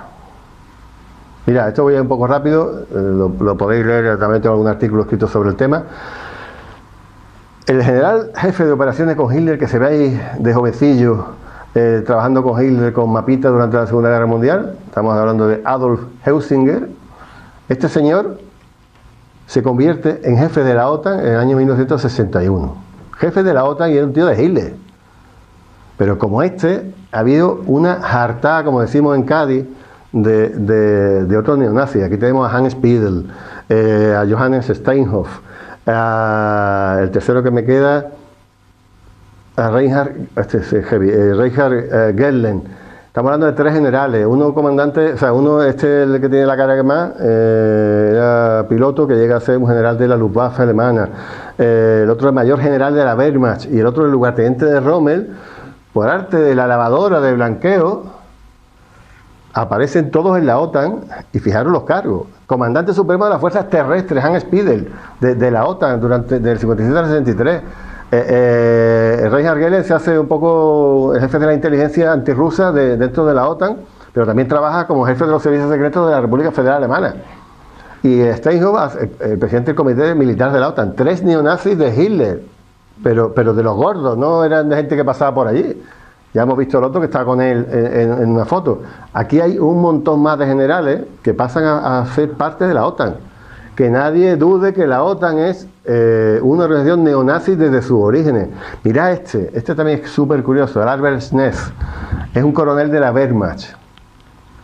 Llega a ser general jefe de Estado Mayor de la República Federal Alemana. Pero además organiza un ejército secreto de 40.000 personas, que yo les digo aquí, el Gladio de la OTAN, el primer ejército que organiza en Alemania por si la gente de Alemania unida vota mayoritariamente y gana el Partido Comunista. Y se monta un ejército de como gana el Partido Comunista o como Rusia no invada, al final era, como pasado en toda Europa, si gana el Partido Comunista, nos lo vamos a poner, esas células durmientes las vamos a reactivar para que actúen militarmente o como terroristas contra ese pueblo que ha votado por esa opción. La idea esa, de esos 40.000 que montan en Alemania, la repiten en toda Europa, España incluida, Estado español incluido. Y hablamos de que montan una red de terroristas dentro de la OTAN, que eran en principio lo que llaman stay behind, células durmientes escondidas, de gente con depósitos de armas guardados, tal. Si Rusia nos invade, lo activamos. Pero al final no es, como Rusia no iba a invadir a nadie, porque eso era una gilipollez, pues al final no es para eso, es para que nunca un partido comunista gobierne en Europa. Fundamentalmente, ¿dónde actúan más? En Italia, porque el Partido Comunista Italiano, el PC, antes de hacerse comunista, era el partido más importante que había en el país y no lo dejaron gobernar. ¿Cómo? Pues haciendo muchas cosas siempre fuera de la ley. En Italia matan a 500 personas. Hay varias investigaciones pendientes. De España nunca se ha investigado. Y hacían 2 cosas: atentados de bandera falsa como grupos terroristas y luego infiltraciones en grupos terroristas. En el Estado español, ¿qué es lo que se le atribuye a Gladio como verdades procesales en algunos casos? Pues mirad, el atentado de Atocha, ahí está la imagen de Mario Cicuttini. Este es un tipo que escapa de Gladio de Italia, pero que está reclutado por los servicios secretos españoles en la época de la transición de Franco y luego la transición. Y el atentado de Atocha lo comete este señor que al final nunca fue extraditado a Italia, porque creo que no sé si fuera él o otro compañero se casó con la hija de un general de Franco. Y entonces pedía la extradición y dice, no, tiene doble nacionalidad, se ha casado, ¿no? Y no lo soltaron nunca. El atentado del Papu estaba Gladio dentro, con algunos de los servicios secretos españoles. A veces era muy difícil de separar. El atentado de la Scala, que dijeron que fue la CNT, Gladio. Infiltraciones en ETA, en Terra Iure y en Grapo, constatadas, donde muchos de los atentados, estos que hacían, ¿no?, que había matanza de civiles, no sé cuánto, que hundían a ese grupo terrorista, muchos de ellos no se sabe hasta dónde era ETA, hasta dónde era Gladio, pero hay una frontera súper chunga. Mira, este es Fernando Imposimato, este es el juez del caso Aldo Moro, o sea, un juez de los gordos de Italia, estos que mataba a la mafia en cualquier momento. Este investiga el caso Gladio en Italia y dice en sus escritos, en su sentencia, dos frases, que, bueno, muchas, de las que yo he querido destacar un poco. El explosivo utilizado en los atentados en Italia de las Brigadas Rojas, básicamente, que es lo que estudia, venía de bases de la OTAN, no de las Brigadas Rojas. La Brigada Roja tiene una base social de cientos de miles de personas en Italia, y lo interesante era, ¿cómo era a cargo? Pues le voy a atribuir una matanza como la de Bolonia, que murieron casi 100 personas en Italia, en una estación de tren, y tal. Y decía, antes de los atentados, los perpetradores de los atentados se reunían siempre en bases de la OTAN. Eso es absolutamente lapidario. Ahora, decía ayer Javier Couso que la izquierda había abandonado dos de sus principios fundamentales, que si alguien decía que era izquierda, primero tenía que ser anti-OTAN y tenía que estar luchando a favor de Sahara. Dice, y ya hemos perdido esas dos esencias, ¿no? Pues la OTAN, si todo el mundo supiera lo que han estado haciendo, son actos terroristas, y no lo dice solamente este juez, si es que hay una resolución del Parlamento Europeo absolutamente durísima, que también la tengo completa, es antigua, que lo voy a leer entera porque es que no tiene desperdicio. Es una estructura, bueno, he hecho los entresacados que era más larga. Es una estructura, Gladio, es una estructura paralela de inteligencia y de acción militar clandestina en diversos estados de la Unión Europea, que ha escapado a todo control democrático, dirigida por los servicios secretos de los estados afectados en conexión con la OTAN. Al final, ¿quién manda en la OTAN? Que ha podido y quizá pueda seguir interviniendo ilegalmente en la vida política interna de los Estados miembros, que se ha visto envuelto en graves actos de terrorismo y criminalidad, como ha sido probado en diversas investigaciones judiciales. O sea, más claro, agua. O sea, tenemos a la OTAN, con algunos servicios secretos, en algunos casos sin ellos, montando atentados en toda Europa, con neonazis, como el Chicutini este, o con fascistas en otro momento. ¿Qué es lo que hace la OTAN en las primaveras árabes? Pues ya lo decía el Brzezinski, yo creé Al Qaeda y me orgullezco de ello porque tenemos que machacar a los rusos, y montan un Gladio B donde empiezan a traer mercenarios de todo el mundo para acabar primero, en su día lo crearon en Afganistán, pero luego lo han llevado a todo Oriente. Primaveras árabes. El Gladio C, ¿cómo le llamo? Las revoluciones de colores, las revoluciones montadas en Europa. ¿A quién le extraña esta foto ahora? A mí, de luego, después de haber visto un poco esto, tenemos a gente como Jean-Claude Juncker, que era el excomisario jefe europeo, metido en la Gladio de Luxemburgo por encubrimiento. O sea, este lo van a juzgar dentro de nada y había que quitarlo de medio. Este está pringado, el Jean-Claude Juncker está pringado en el tema de Gladio. Al logro que, bueno, lo leí el otro día en no sé qué periódico, que decía un caso de encubrimiento, de no sé qué, pero sin decir nada, porque evidentemente no quieren que entremos por ahí. Mira, la guerra, yo siempre digo que para Rusia ha sido absolutamente inevitable entrar a la guerra. Pero porque además Estados Unidos sabía que se iba a producir la guerra y lo ha buscado, y Ucrania también. Creo que Europa no, fijaros, yo creo que Europa nos la han dado con queso, nos han engañado y nos hemos puesto allí abrazados a Minsk, a los acuerdos de paz, no sé qué, y yo creo que incluso pues, Macron y eso pues, querían esos acuerdos de paz, pero yo creo que Estados Unidos y Ucrania sabían que no había más remedio que entrar en guerra por muchos motivos. Mirad, informe de la Rand Corporation, un think tank norteamericano que habla de estrategia política, de estrategia militar más bien. Capítulo 1. O sea, es decir, ¿cómo nos cargamos a Rusia? Viene a decir un tomaco de 300 páginas. ¿Cómo nos cargamos a Rusia? Primero, dando ayuda letal a Ucrania. 2, dando apoyo a los rebeldes sirios. 3, cambiando el régimen en Bielorrusia.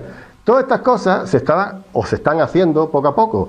Y la primera de ellas, para cargarse a Rusia, es dando armamento letal a Ucrania. Eso está escrito en letras doradas. Y el análisis que se hace de manera muy simple es decir, esto tiene beneficios y tiene algunos riesgos. ¿Qué beneficios? vamos a meter a Rusia en una guerra, le vamos a sangrar un montón de dinero, le vamos a sangrar un montón de armamento militar, Putin se va a hundir, las encuestas va a perder las elecciones, no sé, eso es lo que tenían preparado. ¿Qué riesgo se cometía? Pues que los rusos contraataquemos y digo, bueno, para proteger al Donbass, evidentemente, pues habrá que ir un poquito más para allá y salirnos del Donbass. Y a lo mejor cuando yo veo que van a entrar mañana en la guerra, digo, antes que llegue todo el armamento letal, voy a atacar yo, o sea, lo que llaman una guerra preventiva, me voy a adelantar hacia un Estados Unidos. Y eso es lo que hace. Estados Unidos decía, no, si es que Rusia va a atacar, Rusia va a atacar, Rusia va a atacar, pero claro, si yo estoy dándole cosquillas en la cabeza todos los días, cuando le vaya a pegar la última patada, pues Rusia va a levantar la mano y me va a dar. Entonces, él sabía cuándo iban a llevar todas las armas en ese momento y que Rusia evidentemente no se iba a quedar quieta. Eso está más que claro. Mira, antes hablaba de Julian Assange al principio, ¿verdad? Bueno, pues había un papel desclasificado por Wikileaks del director de la CIA con Joe Biden, que fue durante muchos años embajador en Rusia. Y este hombre decía, bueno, claro, la página esta de los documentos de la diplomacia norteamericana está quitada de en medio. Yo he intentado buscar esta, porque tenía sacado dos o tres pantallazos, pero no la tenía completa, la página desapareció. Afortunadamente encontré después un espejo que llaman un mirror de internet y ahí trinqué todo el documento completo y ya lo vuelvo a tener, ya lo tengo guardado porque ya no me puedo fiar de las páginas web. Bueno, pues decía William Burns, la ampliación de la OTAN, particularmente sobre Ucrania, es un problema emocional y neurálgico para Rusia, pero bueno, Ucrania, los miedos incluyen de que el país podía dividirse en dos, lo que llevaría a la violencia, quizás a una guerra civil, y obligaría a Rusia a decidir si intervenir militarmente o no. La intervención de Rusia estaba en todo, esto estamos hablando de 2008, o sea, que ni siquiera antes del Maidán. Este señor, este otro actor, yo creo que lo han sacado todo del mismo corte, es el asesor jefe, el portavoz de Zelensky, ¿no? El Oleksiy Arestovich, y dijo, la entrada de Ucrania en la OTAN implica una posibilidad del 99,9% de una guerra contra Rusia. 99,9% sabía que iba a entrar una guerra contra Rusia. Es la mejor opción. Después de nuestra victoria, entraremos en la OTAN.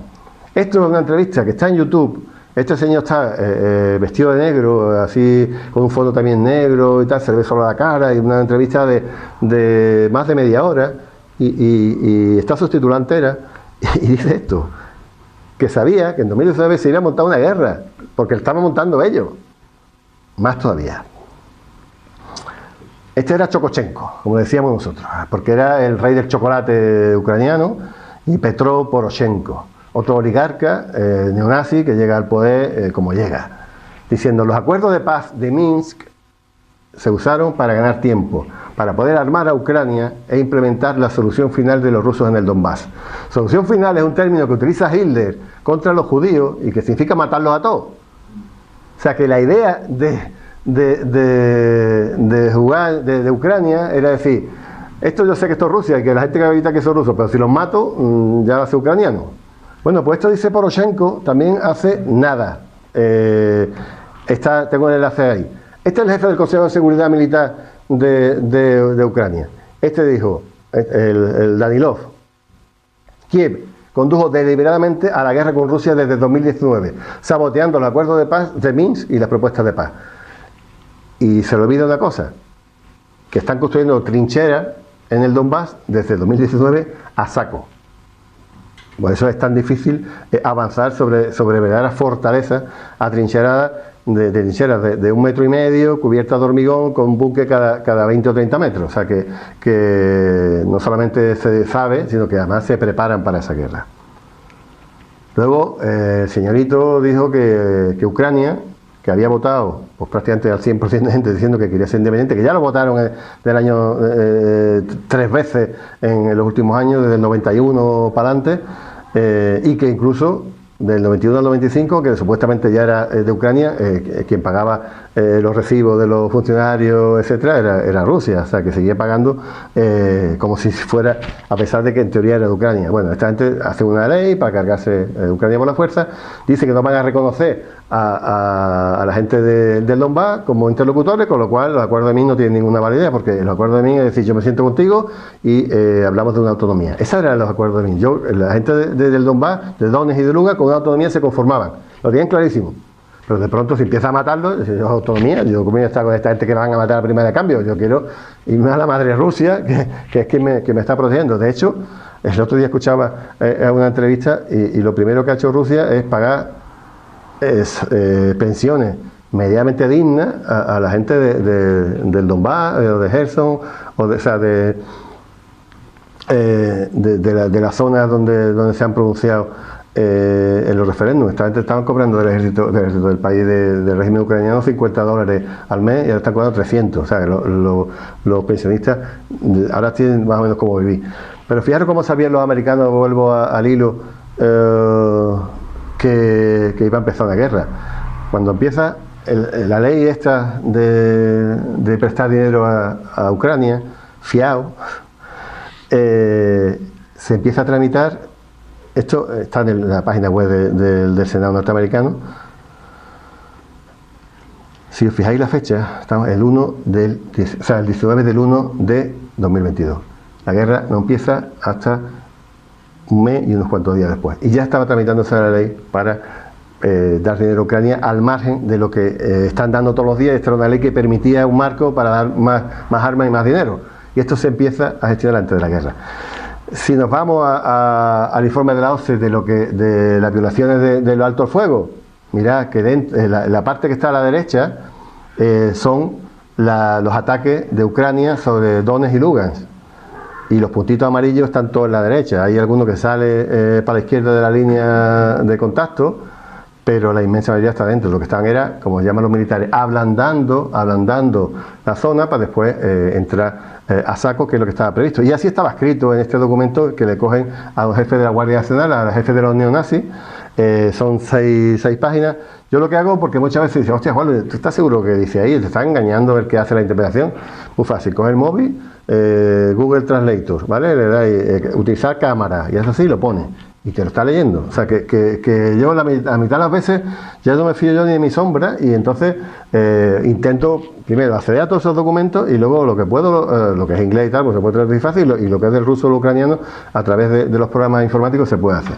Bueno, pues al tipo este lo cogen la orden que daba de que iban a entrar en marzo en la guerra. Pero digo, si hasta el Papa lo sabe, cómo se ha hecho, cómo se ha entrado aquí. Los ladridos de la OTAN a las puertas de Rusia desencadenaron el conflicto de Ucrania. Lo sabe todo Dios, hasta su representante de la tierra, el Santo Papa de Roma. En fin, la guerra era inevitable. Rusia sabía que iban a entrar en guerra y Estados Unidos sabía que se iba a entrar en guerra porque no les cabía otra. No pueden permitir misiles nucleares a lo largo de sus fronteras. Bueno, hay un poco de pasado, de contexto. ¿Cómo va la guerra económica y la guerra política? Yo la verdad es que ya me río. Sé que dicen que la primera víctima de una guerra es la verdad, ¿no? Pero en este caso esta guerra tiene una víctima clarísima que es la comunidad internacional, el concepto de comunidad internacional, porque ellos decían, no, nosotros los europeos con los americanos somos el mundo hace lo que nosotros decimos, no sé qué, la comunidad internacional condena a Rusia, la comunidad internacional qué, la comunidad dice que Siria es un dictador, y de pronto la comunidad internacional se ha quedado en lo que se ha quedado.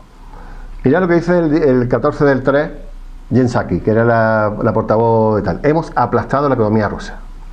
¿Vale? Estamos de tomar el primer programa de sanciones durísimo contra la moneda y tal. Venga, vale. Llega el señorito pobre ya senil de Joe Biden que se quiere presentar otra vez. Yo no sé ya quién va a mover el muñecote por debajo. Dice, como resultado de sanciones sin precedentes, el rublo ha sido inmediatamente reducido a escombro, ¿no? Y juega con la palabra rubble y ruble. La economía rusa se va a cortar por la mitad y va a estar fuera del ranking de las top 20 de mundial. Eso lo dice el día 14. Y si miramos el rublo, cómo se ha ido moviendo, Fijaros las tonterías que han dicho estos señores. Estamos hablando del cambio rublo-dólar, ¿vale? Y cuando meten todo el paquete de sanciones, el mercado se asusta y pasa de 80, pasa a 142. O sea, comprar un dólar le costaba 142 rublos.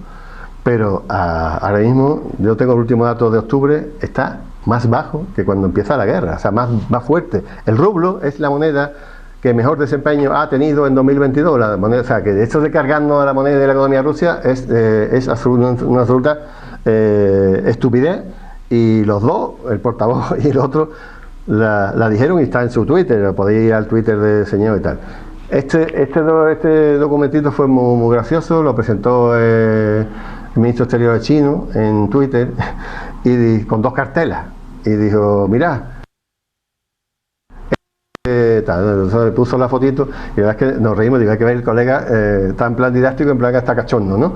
Pues fijaros, este es el país, este es el mundo y estos son los que han aprobado las sanciones. Si quitamos todos los hielos de Canadá, que ahí viven 3 mal contados, fijaros, el mundo que ha apoyado las sanciones. O sea, la gente, bueno, sí, la ONU pueden hacer no sé qué, pero al final se ha quedado lo que es Estados Unidos, Australia, Japón y Corea del Sur y ya está, básicamente. Y Alaska, y digo, ahí viven 3 osos.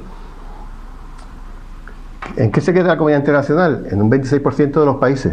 Pero estamos hablando de menos de un 10% de los habitantes del mundo que están apoyando las sanciones contra Rusia. El resto, pues están habiéndolas venir, o hay países o continentes enteros que se han escapado. O sea que Asia y África se le ha escapado completamente a Estados Unidos. El mundo está ya pivotando hacia Eurasia y hacia el corazón de Eurasia. Y eso, por mucho que quiera Estados Unidos, no lo pueden o no se puede evitar. Pero fijaros, es que Rusia, como el precio del petróleo se tiró para arriba a unos niveles brutales, pues lo que ha hecho ha sido ganar muchísimo más dinero. Si el presupuesto de un país está hecho, imaginaros, el presupuesto de un país consumidor o de un país exportador de petróleo, pues lo tengo a $40 y resulta que lo estoy vendiendo a 80, pues evidentemente pues voy a ganar dinero y me voy ahí a un superávit. Mira, ¿qué es lo que está pasando? Si miráis el documento de abajo que dice el apetito de la India por el crudo ruso, veis que se ha disparado, pero disparado multiplicado por 7 o por 8 en los últimos tiempos. ¿Por qué? Porque es que India está comprando el petróleo a Rusia, después le está poniendo un lacito y se lo está vendiendo a Europa. Estamos haciendo sanciones y después lo estamos comprando mucho más caro y la India se está hinchando de la pela. Justamente con el tope del precio ruso se ha cabreado ya un poco Rusia con India. Ha dicho, tío, te voy a vender para que tú tengas para que tengas una reserva, pero ya de ahí, a partir de ahí no te voy a vender más. Porque, lógicamente, incluso se está vendiendo con cierto descuento. Y China pues está colaborando, o sea, está ganando muchísimo dinero, pero además está colaborando a sortear las sanciones o las contrasanciones contra Europa. Mirad, por ejemplo, este gráfico de la dependencia del gas ruso hecho por British Petroleum, no hecho por nadie extraño. Mirad, Alemania, por ejemplo, está en el 51% de lo que consumía, Italia en el 46%, Francia en el 24%, o Italia en el hecho del 46%, Grecia en el 51%. Ahora mismo, con el petróleo ruso a un precio desorbitado, absolutamente desorbitado, 200 y pico estaba el gas, perdón, hemos estado llenando todos los depósitos. Los depósitos de la Unión Europea están al 95%, no sé cuánto. Ahora ya no hay gasoducto, Rusia está ya totalmente bloqueada, no se puede comprar más y ahora estamos tirando de reservas, tirando de reservas. Esta semana han bajado un 2% la reserva de Alemania. Ya hemos contado que es el país un poco el corazón de la Unión Europea. Cuando empiecen a llegar los fríos, que están llegando, ya está el petróleo, o sea, el gas va a empezar a bajar y cuando lleguemos a un 20% ya va a haber que llenar otra vez y va a haber que llenar otra vez con lo que hay y al precio que esté. Y eso va a ser en primavera y nos vamos a encontrar con un pedazo de crisis económica absolutamente brutal si las condiciones no han cambiado en el tiempo que tarda. ¿Cómo está el barril de Brent? Pues fijaros, ahora mismo está 80. Pero si veis todas las orobitas esta que está desde 69 hasta 80, todo eso es lo que está Rusia vendiendo por encima de precio. China, o sea, Rusia se ha hinchado. Rusia le han robado 300.000 millones en activos congelados de su banco central, banco europeo y norteamericano. Pero es que ha ganado muchísimo más que eso. Ahora tiene un superávit, creo que eran de 500.000 millones. O sea, que eso de destruir la economía rusa bastante lejos. ¿Y a quién está destruyendo? Ya lo hemos visto antes un poco. Si fijaros en este gráfico de la inflación en la zona euro, actualizado justamente a noviembre, fijaros cómo ha subido la inflación. Ha bajado un poquito en noviembre, pero estamos por encima del 10%. 10% que hemos estado acostumbrados a tener 1, el 2 a nivel anual, y ya digo que la inflación es el impuesto de los pobres. Eso lo estamos pagando todos los días, todos los que estamos aquí. ¿Y a quién se lo estamos pagando? A la gran banca. Es un impuesto absolutamente, vamos, que ya el 1% es un robo, decía un economista el otro día, imaginaros un 10%, ¿no? Pues esto es lo que está pasando en Europa.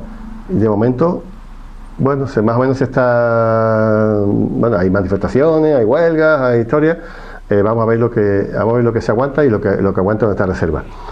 Pero yo siempre, hay una página que miro para saber a quién están beneficiando unas políticas y a otras, ¿no?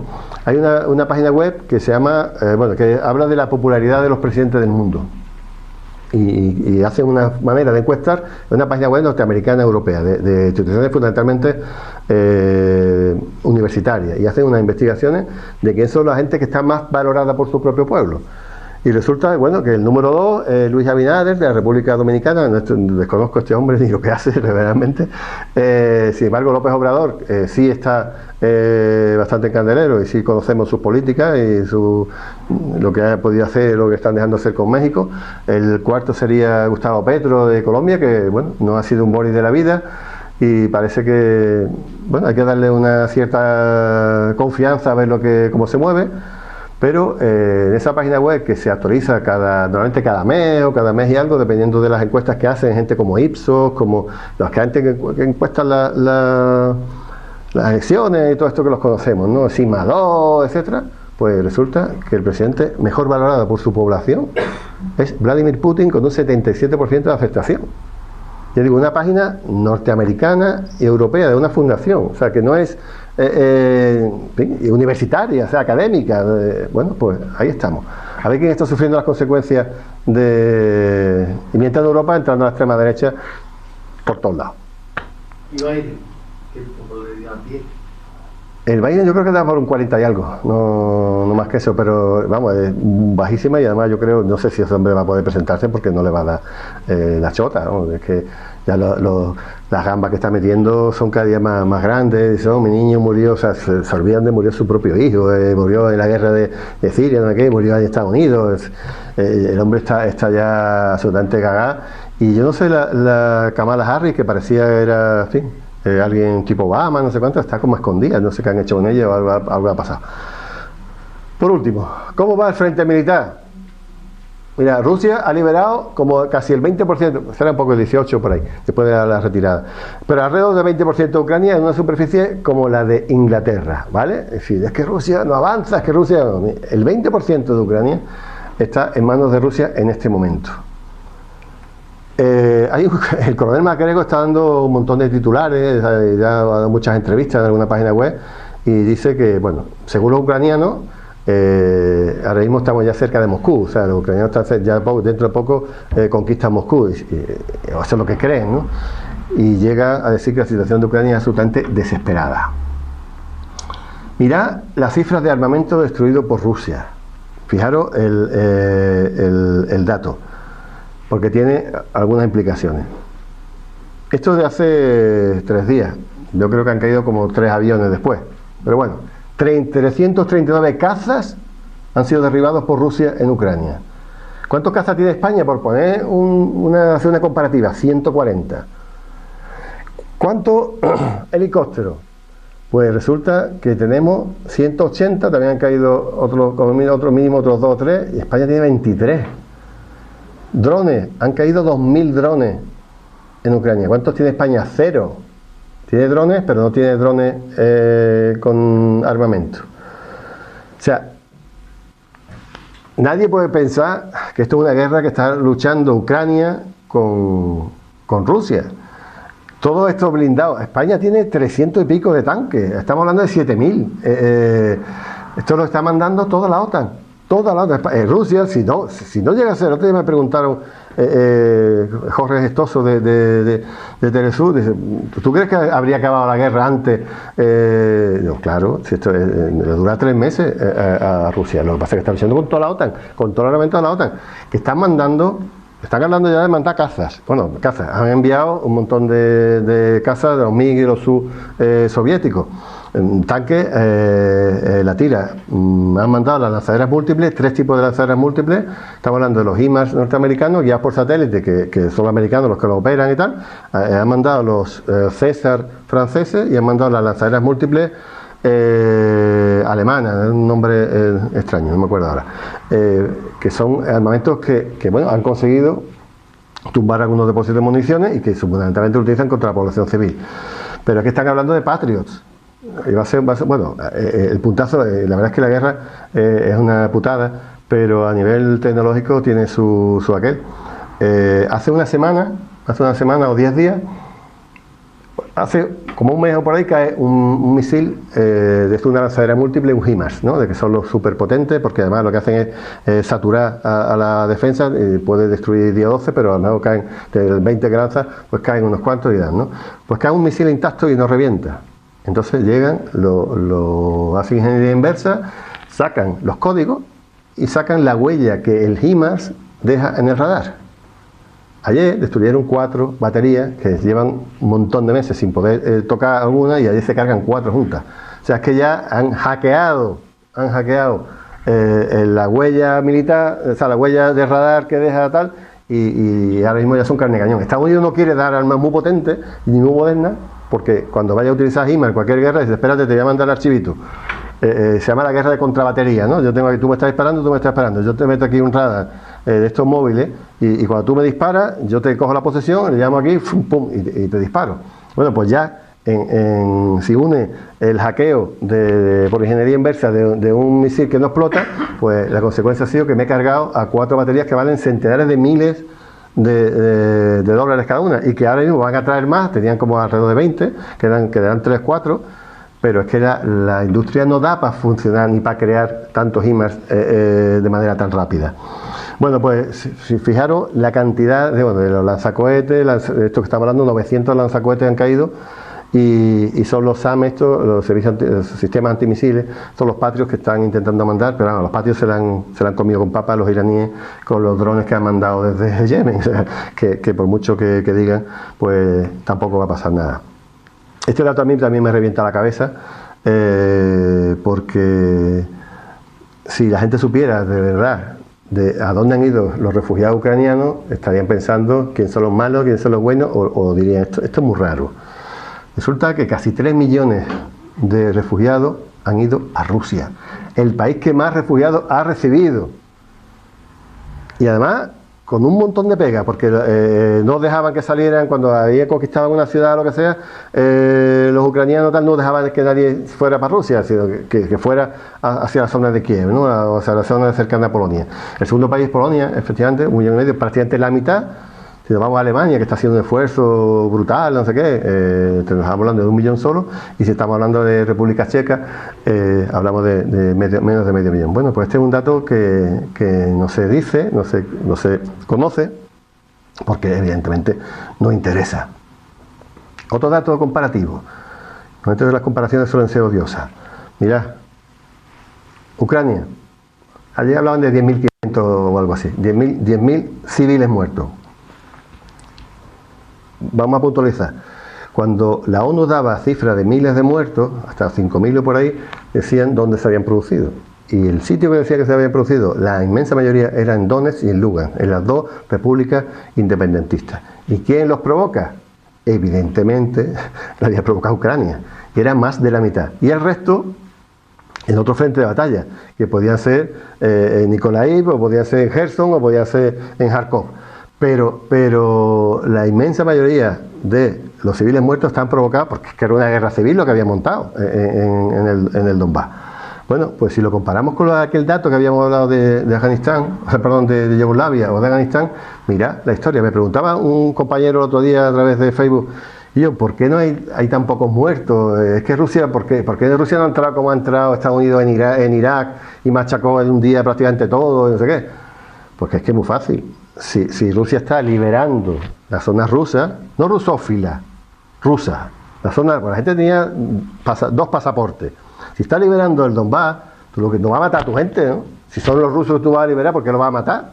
Es que es absolutamente lógico. Entonces esta cifra es absolutamente ridícula, gravísima, evidentemente una persona que muera es algo absolutamente grave, pero las comparaciones, ya digo, absolutamente odiosas, porque es otra historia. Y esto fue gracioso. La semana pasada la von der Leyen diciendo que había 100.000 militares ucranianos muertos. Yo me he ido a otra fuente. Yo siempre había hablado de 200.000. Yo creo que no me equivoco. Militares muertos. Pero hay otras fuentes que hablan de 350, 390.000 o por ahí. Está mandando a la gente sin ningún tipo de preparación, a veces sí, con armas de la Primera Guerra Mundial. ¿Habéis visto fotos de ametralladoras de estas que traen una pastilla así y que iban dándole con la mano? O sea, eso se ha visto porque han estado los militares vendiendo las armas que le llegaban, han estado vendiendo los generales ucranianos en un montón de sitios. Y a esta muchacha pues se le escapa el otro día pues que eran 100.000 y claro, se le echa encima media Ucrania, se le echa encima los militares y no, que es verdad, que es que son 10.000 nada más. Eso no lo cree absolutamente nadie. De hecho, antes de ayer un general ucraniano decía que el escuchar ese simple dato había supuesto una inyección de desmoralización absolutamente brutal entre las tropas, porque ellos creían que iban ganando la guerra y que los rusos habían muerto ellos 50.000 o por ahí, lo que van diciendo, y que ellos habían muerto más que 10.000. Y el resultado es que ya los que están luchando básicamente son los mercenarios y los neonazis que van quedando. Bueno, muy rápidamente. Objetivos de Estados Unidos en la guerra: acabar con la influencia de Rusia en el exterior. Rusia no tenía ninguna influencia. Poco a poco, desde que llega Putin, fundamentalmente, ha conseguido levantar el país entero y por eso es un héroe. Tú vas a Rusia y tal, y los souvenirs son camisetas de Putin, chapas de Putin en todos lados, porque evidentemente tiene esa aceptación que no es falsa. Por supuesto, querían montar la guerra para acabar con la economía y con el ejército ruso, quieren balcanizar a Rusia, ya lo hemos explicado, quieren paralizar la integración euroasiática, quieren cortar la ruta de la seda que indiscutiblemente pasa por Rusia, desde China, y como el objetivo de todo esto final es China. Quieren impedir la integración europea, no quieren que Alemania tenga relaciones con Rusia, ni que Rusia tenga relaciones entre ellos, y por supuesto hacerse necesario como para que las tropas sigan en Europa todo el tiempo máximo, y vender armas, vender hidrocarburos y seguir siendo el hegemón del mundo, ¿no? Los objetivos de Rusia, claramente, pues alejar a Estados Unidos de su frontera, lo hemos explicado más que de sobra, recuperar su papel internacional que se le había privado, establecer una nueva ecuación de disuasión, con la que he hablado de esas armas militares hipersónicas que tienen, y entrar en un mundo multipolar, diversificando Ucrania, protegiendo al Donbass, evidentemente, y derrotar a la OTAN de alguna manera. ¿Dónde se va a parar esta ofensiva? Pues no lo sabemos, pero ahora mismo solamente en Lugansk en Donetsk nos quedarían 3 ciudades: Bakhmut, que se está luchando calle a calle ahora, Slaviansk y Kramatorsk. Cuando se cojan estas 3 ciudades, prácticamente quizá la guerra casi podía acabar, o bien llevando hasta Transnistria, que es otro de los objetivos que posiblemente se podrían plantear, pero de momento no lo sabemos. La situación hoy, pues ya lo he contado un poco. Bueno, lo único interesante que puedo contaros, ya lo leéis, pero es el tema energético. Ahora mismo Rusia está bombardeando la energía y las telecomunicaciones del país. Parece que han dado un ultimátum diciendo: yo ahora mismo tengo eliminadas prácticamente todos los repuestos, todas las centrales eléctricas. Ya no se han cargado, han tenido que poner generadores, la han vuelto a cargar, ya no le queda nada. Ahora mismo, si en 2 o 3 oleadas más que haga Rusia, llevan 6 en este momento, se carga el sistema eléctrico. El sistema eléctrico es cargarse el sistema también de abastecimiento de agua. y esto provocaría una emigración de gente hacia Europa, de Ucrania, bestial, con lo cual Europa no va a tener ni posibilidad de acoger a tantísima gente y Europa va a pedir que se pare la guerra como sea. Ha llegado el otoño allí se convierten todas las tierras en barro. Está la gente ahora mismo, las trincheras esas que crearon desde 2009 están con el agua por las rodillas. Los tanques ahora mismo se hunden en el barro y ahora mismo es muy difícil cualquier avance, pero dentro de poco empieza ya la gran nevada, el barro se congela y van a poder seguir andando. Iniciativa muy potente durante este mes, no se va a parar la guerra. Y bueno, pues Europa está diciendo y Estados Unidos que empiecen a negociar porque la cosa pues se está poniendo bastante complicada para Europa, porque ya se están acabando las armas, se está acabando el dinero, se le está acabando la población militarizada de Ucrania, etcétera, etcétera, etcétera.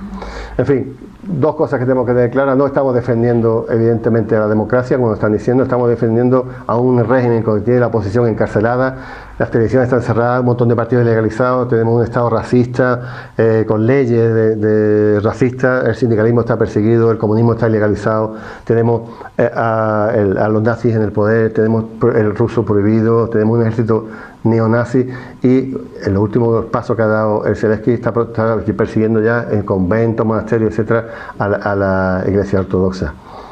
Así que cuando veamos la tele, los medios de comunicación, pensad que nos han engañado muchas veces con Irak, con Libia, con Siria, con Irán, con el programa militar, etcétera, y desde luego no creo nada de lo que están diciendo en este momento los medios de comunicación.